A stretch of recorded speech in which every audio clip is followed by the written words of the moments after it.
In this video, I'm going to show you a few really easy and quick summer dinner recipe ideas.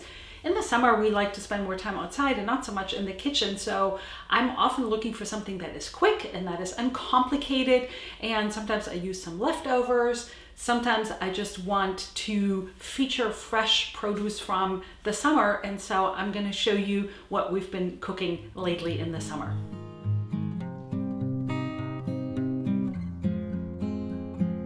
And if you know my channel, my name is Anya. I love sharing our heritage homemaking journey made simple with recipes just like this one. And to make it easy for you, I have a printable recipe card that you can find in the description box below this video, so you don't have to take any notes. Make sure to grab it before you leave this video. The first night we're making salmon cakes, which is such a classic favorite of ours. And for this one, I'm actually using fresh salmon that we had left over, or we picked it off the bones, and I added that to a bowl, shredded it, added 3 eggs, depending on the amount that you have. And then I'll just mix it all up. I'm adding a little salt and pepper just to season, and then I'm adding breadcrumbs that hold it together. Again, mix it all up, taking out some extra pieces that don't belong there. And I have some frozen parsley. Fresh is just as good, and I add that for just a pop of color and flavor and mix that in. And then I simply form patties. You can make them according to your size, but you don't want to make them too big. But again, it depends on the amount of salmon that you have. I heat up some oil in a large skillet and simply add all the salmon patties to the oil and fry them on both sides. Since the salmon is cooked, it doesn't need to cook very long, but just to brown them on both sides. And that can take about 5 minutes or less for each side, depending on how big your salmon cakes are. And if it's a really hot night, all you might want to do is serve it with some baked green salad, and I had some green beans here on the side, or any side dish that you like. And then I just like to decorate it with a pop of cherry tomato from the garden.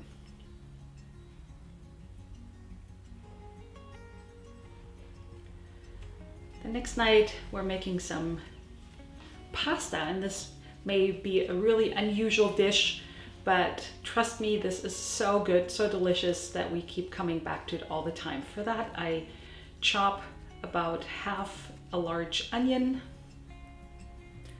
and I have this fresh, nice, crisp head of red cabbage that I'm also cutting in small strips.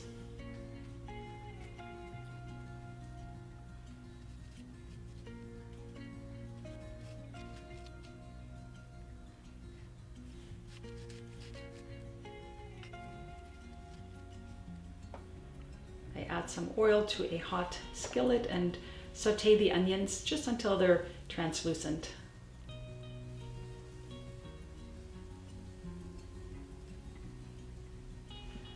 Next, I add the red cabbage and keep sauteing it.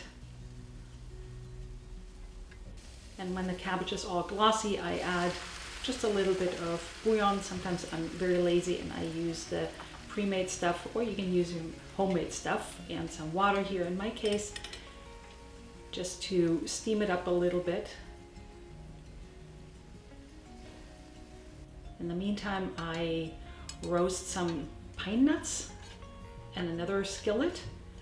And once the cabbage is soft enough but not super mushy, I add a good helping of balsamic vinegar and fresh goat cheese.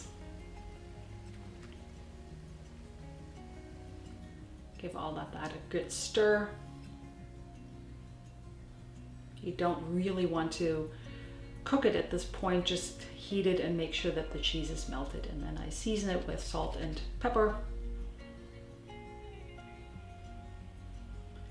I like adding some fresh thyme from the garden, again for a little bit of color, and I also think that the thyme flavor really brings out the cabbage flavor. the thyme to the dish. And I serve it over pasta shapes with the roasted pine nuts, a good helping of Parmesan cheese.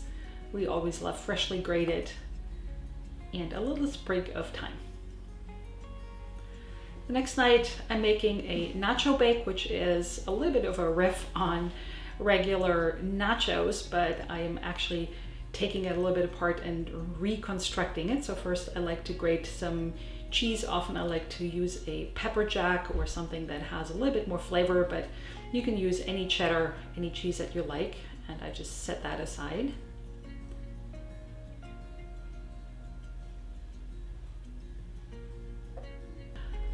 From another night, I had some leftover chicken that I just shred up or cut up directly in my skillet. It saves me another dish to wash. I like to always keep it super simple and uncomplicated. Over that, I add a can of black beans and a can of diced tomatoes with chilies. You can also use fresh tomatoes or regular diced tomatoes, but we like the chili spice of it. Then I cut up an avocado, add the avocado over the tomatoes.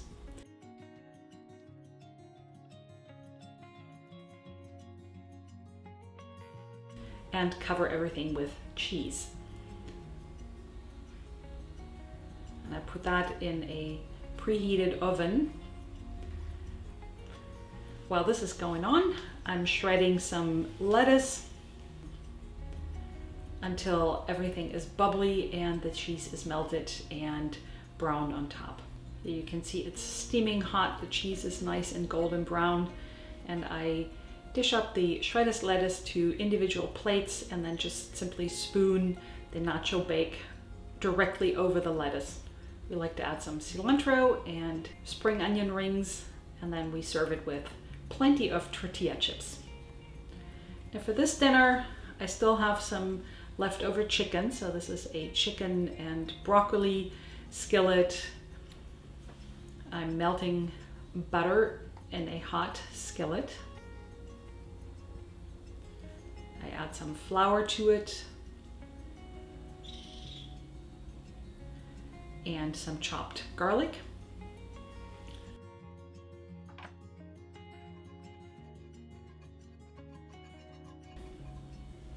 Then I add a cup or so of broth or stock or bouillon and whisk it until it's a little bit thickened.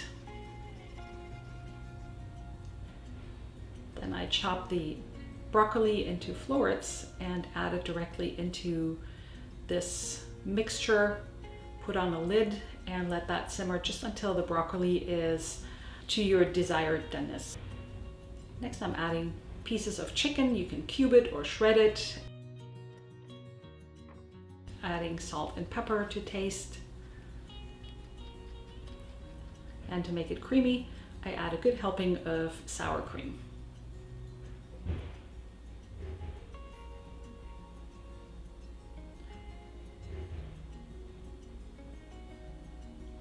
For the side, I'm melting another bit of butter in another skillet. And if you have salted butter, that would be perfect. You can also add a little bit of salt to your butter. And then I have some small boiled potatoes that I'm adding to the skillet. And here you can see that I'm using a spatula to gently press and flatten them. And then I simply brown them on both sides, smashed potatoes.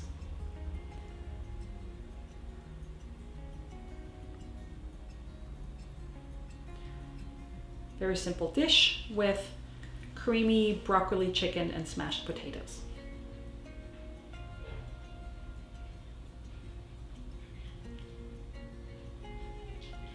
The next night I'm making a tomato tart, so I make a crust here from scratch. You can also use a pizza dough or your favorite pre-made crust.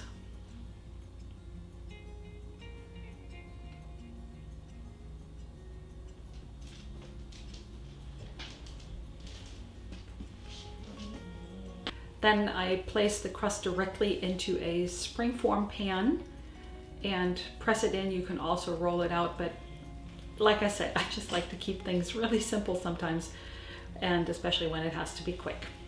And I press it in, creating a little bit of an edge, and I place that in the refrigerator. In the meantime, I'm adding soft goat cheese to another bowl and mash the goat cheese up a little bit so I can add some eggs to it, and I try to create as uniform a mixture as I can.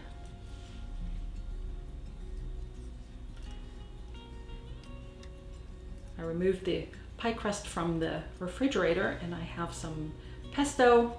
You can use store-bought or homemade pesto, and place that directly on top of the pie crust, and then using the back of a spoon, I try to spread it as evenly as I can.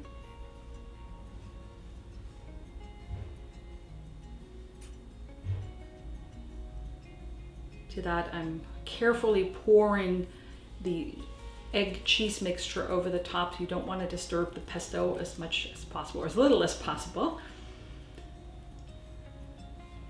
And then I have some heirloom tomatoes directly from the garden. You can also use larger tomatoes and cut them up into slices or quarters and press them directly into the cheese egg mixture. And I bake that in a preheated oven for about 25 minutes, or until the cheese is set and golden brown on top.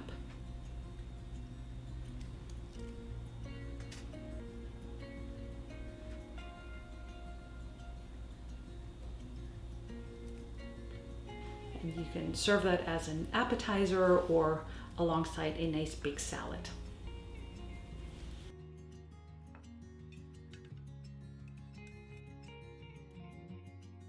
Now make sure to grab your free recipe card, and I have a whole lot more recipes over here in this playlist with easy from scratch meals. See you over there. Thank you so much for watching.